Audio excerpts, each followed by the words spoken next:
ദൈവത്തിൻ്റെ അതിപരിശുദ്ധ നാമം മഹത്വപ്പെടുമാറാകട്ടെ. ഈ വിലയേറിയ പ്രഭാതത്തെ ഓർത്ത് കർത്താവിനെ സ്തുതിക്കുന്നു. ഇന്ന് രാവിലെയും പ്രാർത്ഥനയോടെ ദൈവപാദപീഠത്തോട് അടുത്ത് വരുവാൻ ആയുസ്സിലൊരവസരം കൂടെ കർത്താവ് നമുക്ക് നൽകി തന്നിരിക്കുന്നു. ദൈവത്തിൻ്റെ വിശ്വസ്തത വലുതാണ്.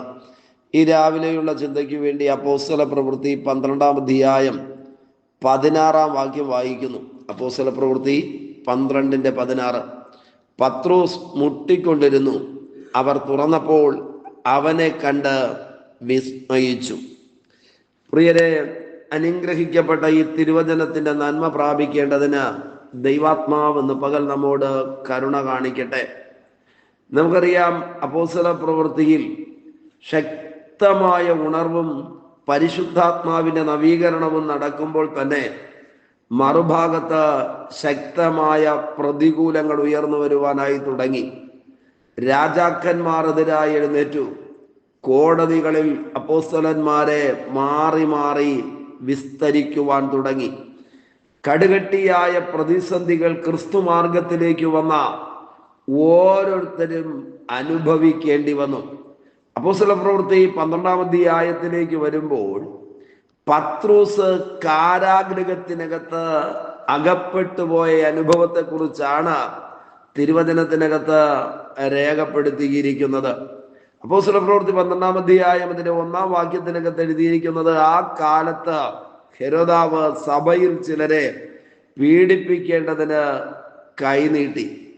യോഹന്നാന്റെ സഹോദരനായ യാക്കോബിനെ അവൻ വാളുകൊണ്ട് കൊന്നു. അത് യഹൂദന്മാർക്ക് പ്രസാദമായി എന്ന് കണ്ട് അവർ പത്രോസിനെയും പിടിച്ചു. പ്രിയരെ, 1-ാം നൂറ്റാണ്ടിലെ സഭയിൽ ശക്തമായി സുവിശേഷ ഘോഷണത്തിന് വേണ്ടി നേതൃത്വം കൊടുത്തിരുന്ന 2 പേരാണ്. ഒന്ന് യാക്കോബും മറ്റൊന്ന് പത്രോസും. ഈ 12-ാം അധ്യായത്തിന്റെ ആരംഭ ഭാഗത്തിനകത്ത് എഴുതിയിരിക്കുന്നത്, ഹെരോദാവ് സഭയിൽ ചിലരെ പീഡിപ്പിക്കേണ്ടതിന് കൈനീട്ടി. നാം തിരിച്ചറിയണം, എല്ലാ കാലത്തും പിശാച് ഇതുപോലെയുള്ള വ്യക്തികളെ എഴുന്നേൽപ്പിച്ചിട്ട് അവരിലൂടെ സഭയ്ക്ക് നേരെ ശക്തമായ പീഡകൾ അഴിച്ചുവിടുവാൻ ശ്രമിക്കാറുണ്ട്. ഇന്നും ഇന്നലെയും ഒന്നും തുടങ്ങിയതല്ല. 1-ാം നൂറ്റാണ്ടിലെ അപ്പോസ്തലന്മാരുടെ കാലത്ത് ആരംഭിച്ചതാണ് സഭയിൽ ചിലരെ പീഡിപ്പിക്കുന്നതിന് വേണ്ടി ശ്രമിക്കുന്ന പൈശാചിക ശക്തി. ഈ വാക്യത്തിനകത്ത് എഴുതിയിരിക്കുന്നു, ശക്തിയോടെ ദൈവരാജ്യത്തിന്റെ വ്യാപ്തിക്ക് വേണ്ടി നിന്ന യാക്കോബിനെ വാളുകൊണ്ട് കൊല്ലുവാനിടയായി തീർന്നു. പതുക്കെ പത്രോസിനെയും കാരാഗൃഹത്തിനകത്താക്കി. മിക്കവാറും അപ്പോസ്തലന്മാരുടെ നേരെ കള്ളക്കുറ്റങ്ങളാണ് ആരോപിച്ചത്. ഇല്ലാത്ത കാര്യങ്ങൾ അവരുടെ മീതെ ചുമത്തി പീഡിപ്പിക്കുവാൻ തുടങ്ങി. 12-ാം അധ്യായം താഴോട്ട് വായിക്കുമ്പോൾ യഹൂദന്മാർക്ക് പ്രസാദകരമായിരുന്നു അപ്പോസ്തലന്മാരെയും പ്രാർത്ഥിക്കുന്നവരെയും ഉപദ്രവിക്കുന്നത്. ആമേൻ.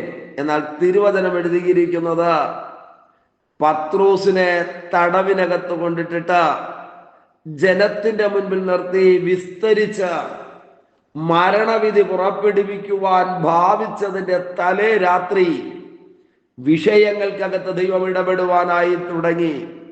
അവിടെ നിർത്തി ഇന്നത്തേക്ക് വേണ്ടിയുള്ള ഒരു ആലോചന ഞാൻ പറയാം.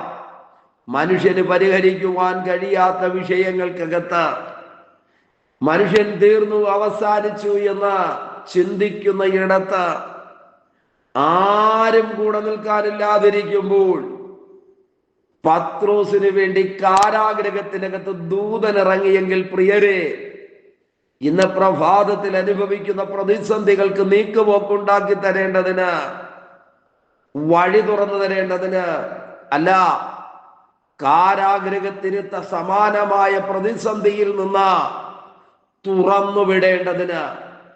ഞാൻ ഒരിക്കൽ കൂടെ ആവർത്തിക്കാം, ഈ സന്ദേശം കേട്ടുകൊണ്ടിരിക്കുമ്പോൾ തന്നെ ദൈവാത്മാവ് ചില പ്രതിസന്ധികളിൽ നിന്ന്, പ്രതികൂലങ്ങളിൽ നിന്ന് ചിലരെ തുറന്നു വിടുന്ന പ്രഭാതമായി തീരട്ടെ, പുറത്തു കൊണ്ടുവരുന്ന പ്രഭാതമായി തീരട്ടെ. 1, 2, 3, 4 പ്രതികൂലങ്ങളല്ല. പത്രോസ് ഒരിക്കലും പുറത്തു വരാതിരിക്കേണ്ടതിന് എത്രയെത്ര പ്രതിസന്ധികളാ പത്രോസിന്റെ മുൻപിൽ ഉണ്ടായിരുന്നത്. എന്നാൽ സകലത്തെയും ദൈവം കൈകാര്യം ചെയ്യുവാനായി തുടങ്ങി. അവനോട് പ്രാർത്ഥിക്കുന്ന, ആഗ്രഹത്തോടെ പ്രാർത്ഥിക്കുന്ന ചില വിഷയങ്ങളെ ദൈവം കൈകാര്യം ചെയ്യട്ടെ. ദൈവം ചില ക്രമീകരണങ്ങളെ ചെയ്യട്ടെ. ദൈവിക ഇടപെടലുകൾ വിഷയങ്ങൾക്കകത്ത് ശക്തമായി വെളിപ്പെടട്ടെ. ബൈബിൾ പറയുന്നത് ദൂതൻ കാരാഗൃഹത്തിനകത്ത് ഇറങ്ങി. ആമേൻ. ഒരു മനുഷ്യനും കടന്നു വന്ന് സഹായിക്കുവാൻ കഴിയാത്ത ഇടങ്ങളിൽ നിശ്ചയമായിട്ടും ദൈവം തന്റെ ദൂതന്മാരെ അയക്കുവാൻ, ആമേൻ, ഈ ദിവസങ്ങളിലും ശക്തനാണെന്ന് നമ്മൾ തിരിച്ചറിയണം. എന്താ കാര്യം?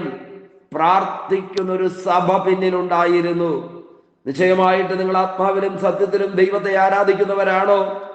നിങ്ങൾക്ക് വേണ്ടി പ്രാർത്ഥിക്കുന്ന ഒരു അഭിഷിക്തനും സഭയും നിങ്ങൾക്കുണ്ടോ? ഉറപ്പാണ്, പ്രതിസന്ധികളിൽ പെട്ടുപോകാതെ ദൈവം ചില നീക്കുപോക്കുകളെ നൽകി തരുവാൻ ശക്തനാണെന്ന് സഭ പ്രാർത്ഥിച്ചു കൊണ്ടിരുന്ന ഇടത്ത് പത്രോസ് എത്തുവാനിടയായി തീർന്നു. പത്രോസ് എവിടെ എത്തിയെന്നും വാതിലിന് പുറത്ത് പത്രോസ് ഉണ്ടെന്നും പറഞ്ഞിട്ട് പ്രാർത്ഥിക്കുന്നവർക്ക് പോലും വിശ്വസിക്കുവാൻ കഴിഞ്ഞില്ല. ദൈവപ്രവൃത്തി അത്ര കണ്ട് വലിയതായിരുന്നു. ഇന്ന് രാവിലെ വിസ്മയിക്കത്തക്ക നിലയിൽ, അങ്ങനെ എഴുതിയിരിക്കുന്നത്, പത്രോസിനെ കണ്ടപ്പോൾ അവർ വിസ്മയം പൂണ്ടു. വിസ്മയിക്കത്തക്ക നിലയിൽ പ്രാർത്ഥിക്കുന്ന വിഷയങ്ങൾക്കകത്ത് വലിയ ദൈവപ്രവൃത്തി വെളിപ്പെടേണ്ടതിന് സർവശക്തനായ ദൈവം കൃപ ചെയ്യട്ടെ. ഉറപ്പോടെ വിശ്വസിക്കാമോ? ഒരു മനുഷ്യനും ചെയ്യുവാൻ കഴിയാത്തത്, ഒരു വ്യക്തിക്കും ഇറങ്ങി വരുവാൻ കഴിയാത്ത ഇടത്ത് ദൈവത്തിന്റെ പ്രവൃത്തി വെളിപ്പെടുവാൻ പോകുന്നു. ഈ ദിവസം ദൈവപ്രവൃത്തി ആരംഭിക്കുന്ന, ദൈവപ്രവൃത്തി വെളിപ്പെടുന്ന നല്ലൊരു പകലായി തീരട്ടെ. നമുക്ക് ഒരുമിച്ച് ദൈവത്തോട് പ്രാർത്ഥിക്കാമോ? കരുണയുള്ള ദൈവമേ, സ്വർഗസ്ഥ പിതാവേ, ഈ സന്ദേശം കേട്ടുകൊണ്ട് പ്രാർത്ഥിക്കുന്ന മുഴുവൻ പേരെയും തൃക്കരങ്ങളിൽ ഏൽപ്പിക്കുന്നു. കാരാഗൃഹത്തിനകത്ത് അടയ്ക്കപ്പെട്ടതുപോലെ, ദിവസങ്ങൾ എണ്ണപ്പെട്ടതുപോലെ പ്രതിസന്ധികൾക്കകത്താരെങ്കിലും ഉണ്ടെങ്കിൽ വിടുവിക്കുന്ന ദൈവത്തിന്റെ ശക്തി വെളിപ്പെടുന്നത് കൊണ്ട് നന്ദി.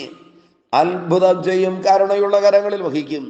അധികാരമുള്ള യേശുവിന്റെ നാമത്തിൽ പിതാവേ, ആമേൻ, ആമേൻ. Okay, God bless you. ദൈവമായ കർത്താവ് എല്ലാവരെയും ധാരാളമായി അനുഗ്രഹിക്കട്ടെ.